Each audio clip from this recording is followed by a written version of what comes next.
Selamat petang, salam sejahtera. Ada satu berita baik yang akan saya kongsikan dengan Anda semua melibatkan SPRM dan tangkapannya. Wah, ini memang luar biasa apabila SPRM dilaporkan telah pun menangkap 133 buaya ekonomi dana bencana. Wah, ini memang terbaiklah. Inilah yang kita harapkan yang dapat dilaksanakan tindakan proaktif dinamik daripada SPRM. Bukan diam-diam tidak berhasil. Tetapi yang kita mahu bekerja dan menghasilkan sesuatu yang luar biasa, kejutan besar kepada rakyat Malaysia. Saya lihat sejak Datuk Seri Anwar Ibrahim menjadi Perdana Menteri, memang ada tangkapan-tangkapan, penahanan-penahanan yang luar biasa yang kita tidak pernah sangka boleh dilakukan, tetapi boleh dilakukan. Jadi, kalau ada orang yang mempersoalkan Datuk Seri Anwar Ibrahim, bolehkah beliau meneruskan agenda memerangi rasuah atau tidak? Adakah Anwar Ibrahim sudah terhenti reformasinya untuk memerangi rasuah?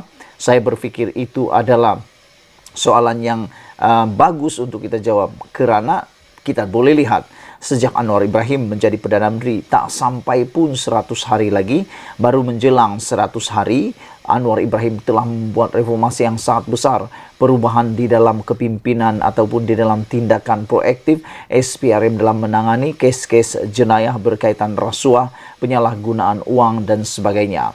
Yang terkini apabila disahkan, SPRM telah menahan 133 buaya ekonomi dana bencana. Wah, ini bukan alang-alang, bukan kepalang diberi nama, digelar sebagai buaya ekonomi dana bencana.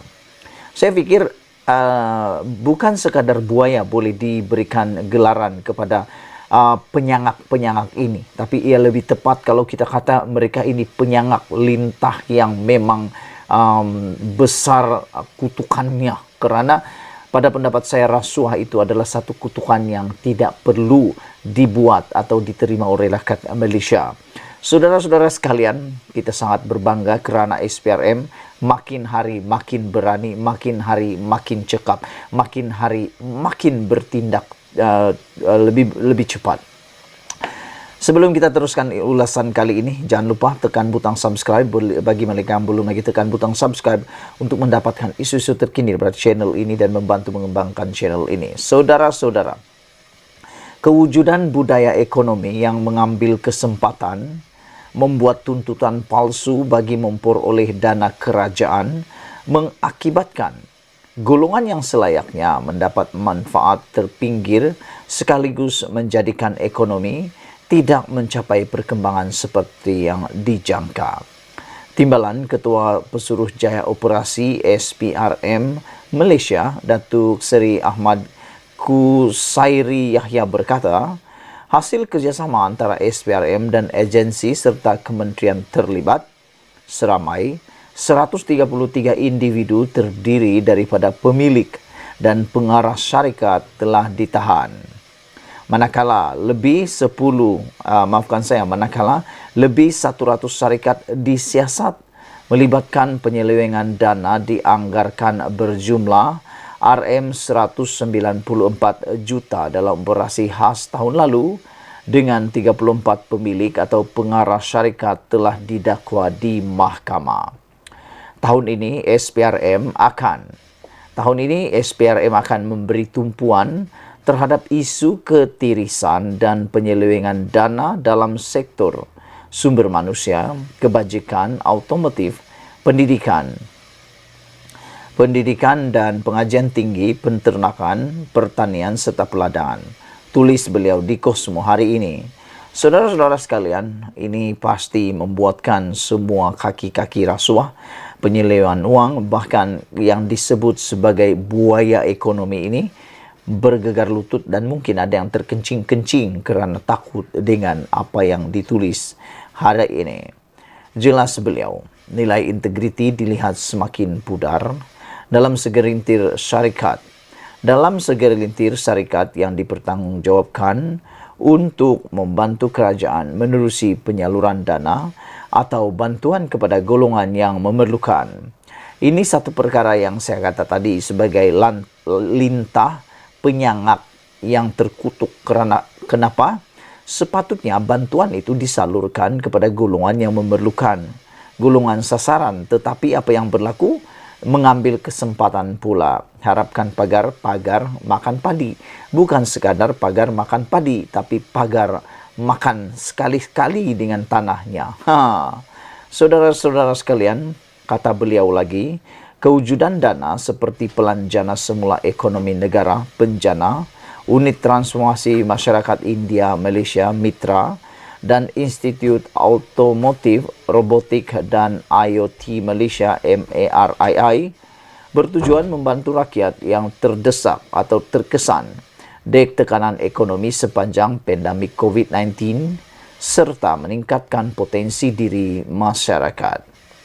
Bagaimanapun, wujud golongan individu, syarikat dan pertubuhan yang mengambil kesempatan dengan membuat tuntutan palsu bagi memperoleh dana-dana untuk kekayaan sendiri menurut beliau.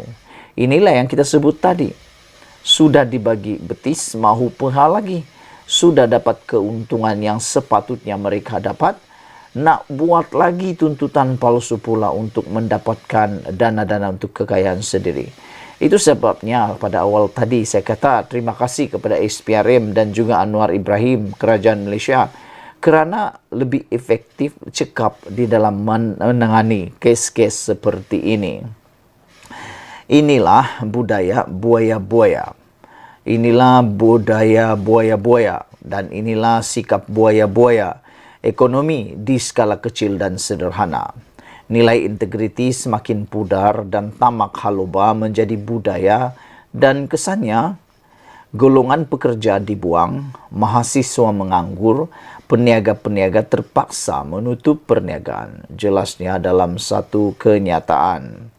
Ujar beliau, ketirisan dana berpunca daripada kelemahan dalam proses semakan terhadap ketulinan maklumat yang menyebabkan beberapa syarikat dimiliki orang sama membuat tuntutan. Isu darurat kecemasan digunakan sebagai alasan untuk tidak membuat due diligence terhadap pemohon. Kerajaan juga tiada mekanisme jelas memantau program atau aktiviti yang dijalankan untuk memastikan benar-benar dilaksanakan dengan jumlah peserta yang tepat dan tiada peraturan dan undang-undang jelas untuk diambil terhadap tindakan terhadap pemohon seperti senarai hitam, saman sivil dan tuntutan semula dana yang tidak dibelanjakan, ujar beliau lagi. Saudara, inilah kejutan paling besar yang kita terima pada petang ini daripada SPRM apabila SPRM mengesahkan telah menahan 133 buaya ekonomi dalam dana penjana.